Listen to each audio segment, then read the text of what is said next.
ಕುಮಾರಣ್ಣವ್ರ ಬಗ್ಗೆ ನಮ್ಗೆ ಅಪಾರ ಭಕ್ತಿ ಗೌರವ. ಅವ್ರು ಏನು ಹೇಳಿದ್ರು ಅದು ಆಶೀರ್ವಾದ ಅಂತ ತಿಳ್ಕೊತೀವಿ. ಅದರ ಇಲ್ಲಿ ಕಿರಿಕಿರಿ ಆಯಿತು ಅಂತ ಅವರು ಗಮನಕ್ಕೆ ಇವೆಲ್ಲ ಸುಳ್ಳು ವದಂತಿಗಳು ಕೊಟ್ಟವನು ಯಾರು ಅಂತ ನನಗೆ ಗೊತ್ತಿದೆ. ದಿನಗಳು ಅದು ಮಾತಾಡ್ತಾರೆ ಹಿರಿಯರು ಹೇಳಿದ್ದೆಲ್ಲ ನಮಗೆ ಆಶೀರ್ವಾದ ಆಗಿರ್ತಾರೆ. ಅವ್ರು ಹೇಳಿರೋದು ನಿಜ.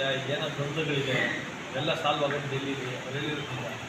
ಒಂದೇ ಒಂದು ಇದು ಹೇಳಿದರೆ ಅದೇನೋ ಅದರ ಇಲ್ಲಿ ಕಿರಿಕಿರಿ ಆಯಿತು ಅಂತ ಅವರು ಗಮನಕ್ಕೆ ಇವೆಲ್ಲ ಸುಳ್ಳು ವದಂತಿಗಳು ಕೊಟ್ಟವನು ಯಾರು ಅಂತ ನನಗೆ ಗೊತ್ತಿದೆ. ದಿನಗಳು ಅದು ಮಾತಾಡ್ತಾರೆ. ಕುಮಾರಣ್ಣವ್ರದ್ದು ಒಂದು ಚೂರು ತಪ್ಪಿಲ್ಲ. ಅವ್ರಿಗೆ ಈ ತಪ್ಪು ಮಾಹಿತಿಗಳು ಕೊಟ್ಕೊಂಡು ರಾಜಕೀಯ ಬೆಳೆಗಳು ಬೇಯಿಸ್ತಾರಲ್ಲ ಅವ್ರಿಗಿದೆಲ್ಲ. ಕುಮಾರಣ್ಣವರು ನನಗೆ ವೈಯಕ್ತಿಕವಾಗಿ ಎಲ್ಲೂ ಕೆಟ್ಟದ್ದು ಬಯಸಲ್ಲ ಅಂತ ಏನು ಕಿರಿಕಿರಿ ಅದನ್ನು ಹೇಳಿಸ್ತಾ ಇರೋರು ಯಾರು? ಕುಮಾರಣ್ಣವ್ರಿಗಂತೂ ನಾನೇನಾದ್ರೂ ನಾನು ಇರೋಷ್ಟು ದಿನ ಬಂದ ಮೇಲೂ ಸಹ ಇವಾಗ ಕುಮಾರಣ್ಣವ್ರು ಹೇಳಿದ್ರು ಅಂತ ಏನೇನು ಎಲೆಕ್ಷನ್ ಮಾಡಿದ್ದೀನಿ ನನಗೆ ಗೊತ್ತಿದೆ. ಮೊನ್ನೆ MP ಎಲೆಕ್ಷನ್ ಮಾಡಿದ್ದೀನಿ. ಕಿರಿಕಿರಿ ಮಾಡಿದ್ನಾ? ಕಿರಿಕಿರಿ ಮಾಡಿದ್ರೆ ನನಗೆ ರಾಜಕೀಯ ಮುಂದೆ ಒಯ್ಯೋದೇ ತಪ್ಪು ಅನ್ಸುತ್ತೆ. ನನಗೆ ದೇವ್ರು ನೋಡ್ಕೊಳ್ಳಿ. ಕುಮಾರಣ್ಣವ್ರ ಬಗ್ಗೆ JDS ಪಕ್ಷದ ಬಗ್ಗೆ ಏನಾದ್ರು ಸ್ವಲ್ಪ ಕಿರಿಕಿರಿ ಮಾಡಿದ್ದೀನಿ. ನೀವು ಮಾಡ್ತಾ ಇರೋರು ಯಾರು ಅಂತ ನನಗೆ ಗೊತ್ತಿದೆ. ಯಾರು ಸರ್? ಯಾರು ಅಂತ ಗೊತ್ತಿದೆ. ಕಾಲಾಯ ತಸ್ಮೈ ನಮಃ. ಅವನ್ನೆಲ್ಲ ಹುಡುಕೊಂಡು ಮನೆಗೆ ಹೋಗ್ತಾರೆ. NDA ಅವರೇ ಪಕ್ಕದಲ್ಲೇ ಇರ್ತಾರೆ.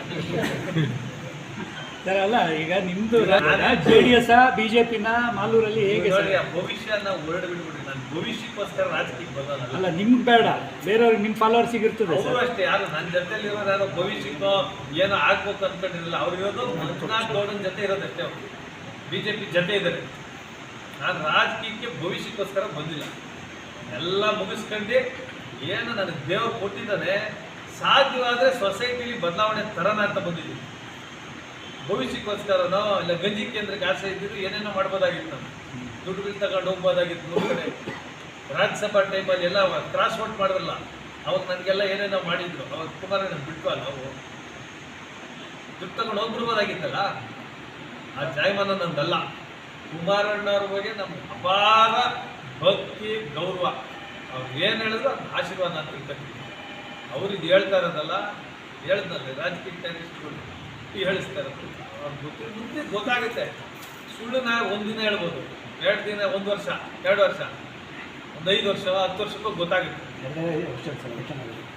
2 ವರ್ಷ ಎಲೆಕ್ಷನ್ ಹೆಂಗೆ ನಡೀತದೆ? ಈ ಪ್ರೆಸ್ ಮೀಟ್ಗೆ ಎಲೆಕ್ಷನ್ಗೆ ಸಂಬಂಧ ಇಲ್ಲ. ಎಲೆಕ್ಷನ್ ಹೆಂಗೆ ನಡೀತದೆ ನಿಮಗೂ ಗೊತ್ತು, ನನಗೂ ಗೊತ್ತು. ಟಿಕೆಟ್ಗೋಸ್ಕರನೇ ಓಡಾಡೋರು ಕೆಲವರು. ನಾನು MLA ಆಗಬೇಕು ಅಂತ ಬಂದಿದ್ರು. ಅದು ಜನಕ್ಕೋಸ್ಕರ MLA ಆಗಬೇಕು ಅಂತ ಬಂದಿದ್ರು. ಅವ್ರು ನನ್ನ ಜೊತೆ ಟಿಕೆಟು B ಫಾರಮ್ ಎಲ್ಲ ನಾನು ಮಾಲೂರು ಓಡಾಡ್ತಾರೆ. ಅಲ್ಲ ಸರ್, ಪದೇ ಪದೇ